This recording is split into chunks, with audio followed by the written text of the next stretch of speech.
यत्र नारस्तु पूज्यन्ते रमन्ते तत्र देवताः यत्रोतास्तु न पूज्यन्ते सर्वास्तत्राफला क्रिया।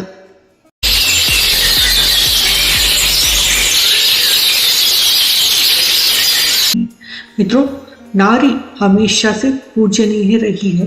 भरत खंड में, भारतवर्ष में, हमारे भारत में वैदिक युग में नारी का बहुत ही ज्यादा सम्मान किया गया। नारी का शोषण मध्य युग में ही होना प्रारंभ हुआ था। हालांकि सभी युग में थोड़ा थोड़ा नारी का भी शोषण हुआ है और पुरुष का भी शोषण हुआ है, ऐसा नहीं है केवल नारी का ही है।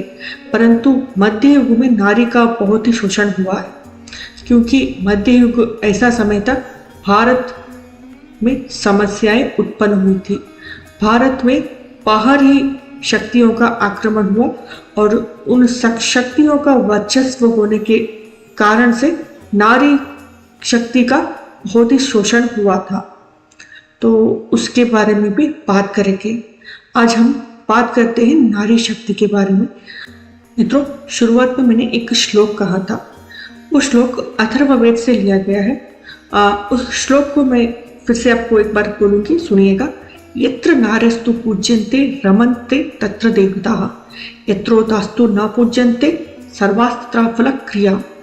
मित्रों, इसका अर्थ है जहाँ नारी का पूजा होता है, सम्मान होता है, उस स्थल पर, उस भूमि पर और उस देश में देवता भी वास करते हैं, देवता रमण करते हैं, यानी देवता खुश होते हैं उस जगह में जहाँ नारी का सम्मान होता है।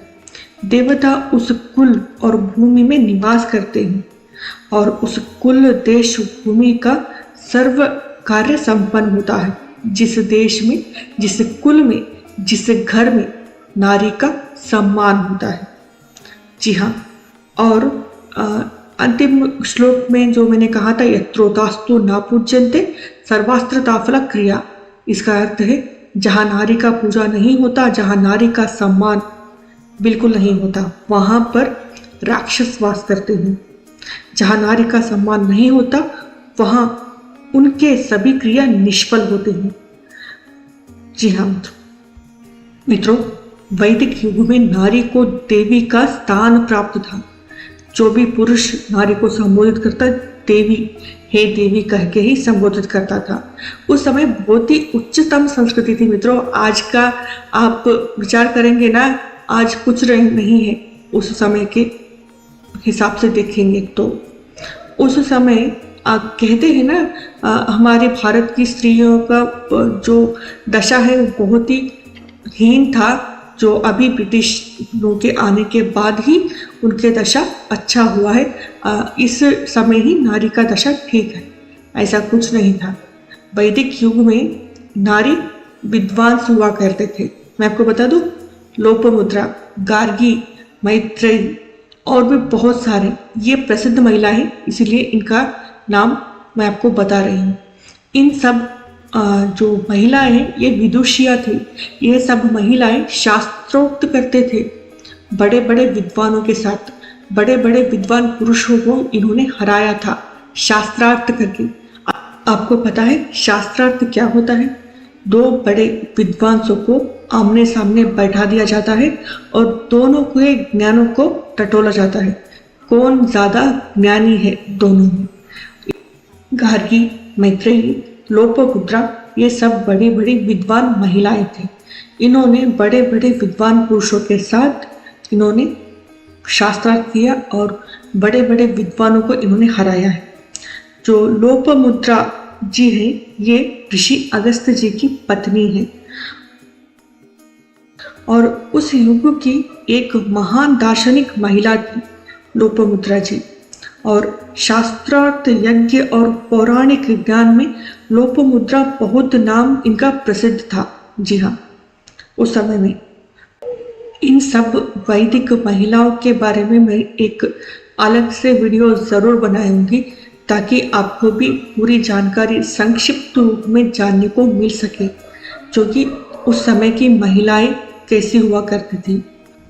इसीलिए सब्सक्राइब करके अवश्य रखिएगा ताकि जब भी हम वीडियो डालें आपको मिल सके हमारी वीडियो। आप सब्सक्राइब नहीं करेंगे तो आपको हमारी वीडियो नहीं मिल पाएंगी। सब्सक्राइब करके बेल आइकन को ज़रूर दबा दीजिएगा। मित्रों, आपको जिस देश की संस्कृति के बारे में जानना है ना, उस देश की नारी की दशा को आपको देखेंगे तो आपको पता चलेगा कि उस देश की संस्कृति कैसी है। जी हाँ, उस नारी का दशा देखकर आपको देश काल और घर की संस्कृति का पता चलता है। जिस घर की संस्कृति का पता आपको चलाना है तो आप उस घर की नारी को देखिएगा, उसकी दशा देखकर उस घर में रहने वाले लोगों के बारे में आपको पता चलेगा। वैसे ही उस देश की संस्कृति के बारे में आपको जानना है तो उस देश की नारी की का आप चलन देखिएगा तो आपको पता चलता है। मित्रों, हमारे देश की जो चरित्र है, हमारे देश की जो संस्कृति है, उससे और भी हमें ऊंचा उठाना है। इसीलिए मैं कह रही हूँ मित्रों, आप जो आपके आजू बाजू आपके अगल बगल में कोई गालियाँ देता है तो उन्हें समझाइएगा, ऐसी गालियाँ ना दे, हमारी संस्कृति ऐसी नहीं है।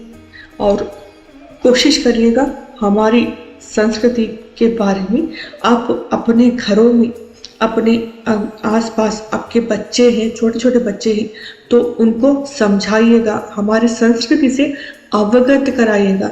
जो मित्रों मैं आपको बता दूं, 5 वर्ष तक जो बचपन में बच्चे सीखते हैं ना, बूढ़े होने तक उतना नहीं सीख पाते। जो 5 वर्ष तक जो बच्चा सीखता है ना, वो पूरा उम्र, पूरी वर्ष वो उसे दोहराता है, उस बात को याद रखता है। इसीलिए बचपन में ही आप, अगर आपके घरों में बच्चे हैं तो हमारे संस्कृति के बारे में अवगत कराइएगा। तो आपको मेरी ये वीडियो पसंद आती है तो सब्सक्राइब अवश्य कीजिएगा, साथ में शेयर भी कीजिएगा। मित्रों, हमारी संस्कृति के लिए सब्सक्राइब जरूर कीजिएगा। और भी अच्छे अच्छे वीडियो आने वाले हैं, इसलिए सब्सक्राइब अवश्य करके रखिएगा। बहुत बहुत धन्यवाद। नमस्कार।